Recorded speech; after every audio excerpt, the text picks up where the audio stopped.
So the cultural divide. This is a picture of one of my American staff and Khmer staff, and we dance all the time. Anytime we have anything to celebrate, we break out and dance. But you know, one thing that folks ask me often is, you know, you're American, they're Khmer, you're black, they're Asian. I mean, how in the world did you guys communicate? And the answer is dance. That's part of the answer. But the truth is, that wasn't really the difficulty.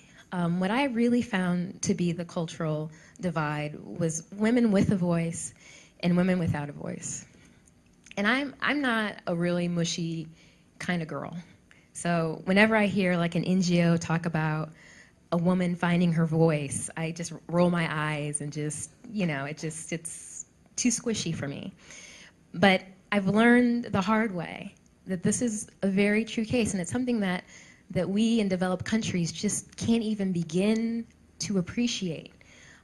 You know, these women, I mean, for me, I speak, I express my opinion, I expect for it to be heard. I feel that's an entitlement that I take for granted, right? These women, they've had their value defined for them, right, in the most degrading manner possible.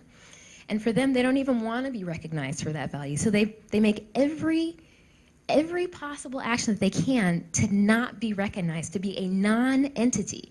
So forget about even having a voice. They don't even want to have a voice. And so, you know, I would have these company meetings where I would ask for opinions, right, where I would ask for contributions. And these women didn't want to. They just didn't want to be acknowledged. And for me as an American, right, just having no concept, like I just couldn't understand what was going on. And so that's, you know, it took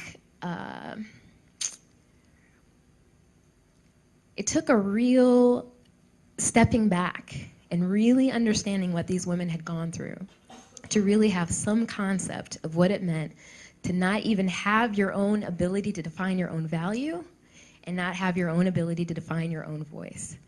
And so that for me became the number one thing that was important for Arjani, was figuring out how to enable women to determine their own valuation and define their voice.